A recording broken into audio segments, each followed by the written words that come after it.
Hi, here we are on May 5th, Tuesday. What's in the news recently? Big retailers falling already with this demand shock from the virus. JCPenney's been threatening to default. Neiman Marcus threatening to default and go in bankruptcy, and they're in takeover talks now. But J. Crew went into bankruptcy today.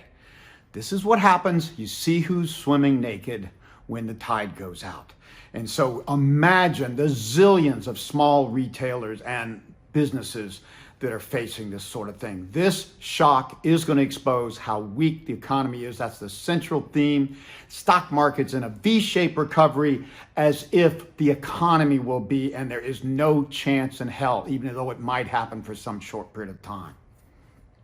So again, this is what's really happening. We're going to get the jobless numbers on Friday, the non-farm payrolls. That's going to be important. First real indicator after 5 weeks have seen 30 million people file for initial jobless claims. Now, all of those people won't qualify, and I can tell you, a lot of hucksterism going on here.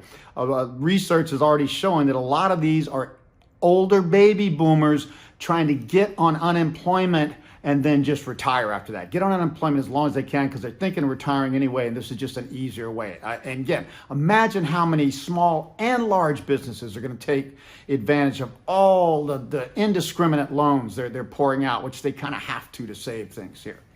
So again, stock market's definitely underestimating this, but it's got a lot of stimulus behind it. And the markets, still on crack, and they're acting like they're on crack. So this rebound is actually very similar to what happens. First sharp crash near 40%. You get a rebound that retraces usually at least 50% and fast. Most of those gains are made in the first couple of weeks, and that's what's happened here. And then the rally gets choppy and lasts for maybe 3, 4, 5 months. But most of the gains made right off. The difference in this one, the gains are higher. Typical indices have retraced 62% of the gains. The NASDAQ and NASDAQ 100, over 70% of the losses from this crash.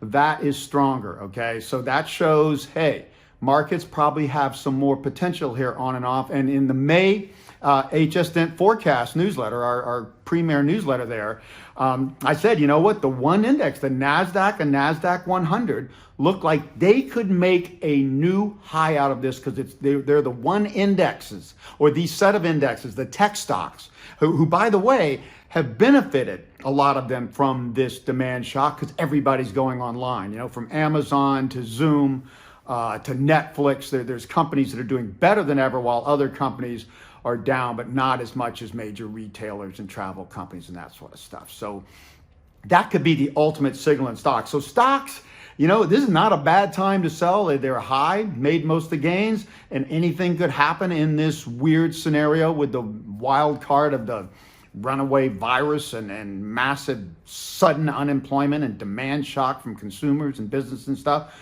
But stocks probably have a way to go. Now, gold is also in, as I've been saying, an important point here. It's been trading between 1,700 and 1,800. Remember that the first gold crash came in early 2013 when Japan went on unlimited printing mode, off the reservation, I called it back then in my newsletter, and inflation kept falling anyway. That was a strike at the heart of gold bugs, always preaching hyperinflation. This is what's happening now. Unlimited money printing now across the board.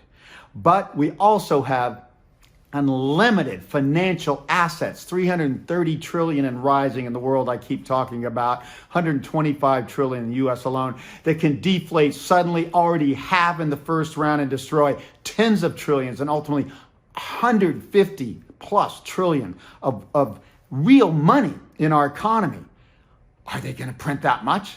See, these money printers, infinite or near infinite, have met their match because they created a near infinite financial asset bubble that requires massively more to offset the deflation of this thing.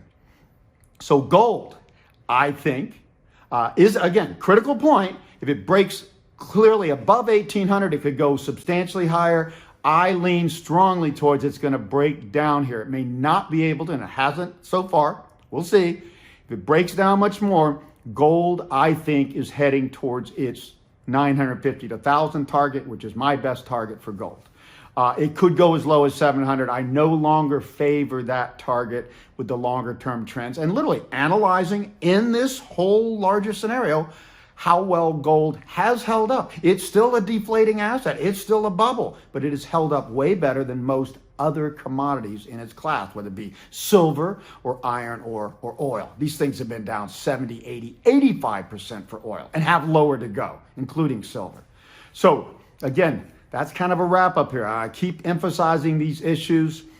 We've seen that first sharp crash. It says the bubble's over, but more than ever, we got governments and central banks willing to put whatever it takes. And now, latest thing, Fed is going to start buying ETFs so they can buy junk bonds through ETFs and even maybe stocks. This is so desperate. And Japan's already done this. You know, Japan's done everything we've done, and they're still in a coma economy. So that's the story here. This rebound will not last. I don't care how much on crack the markets are.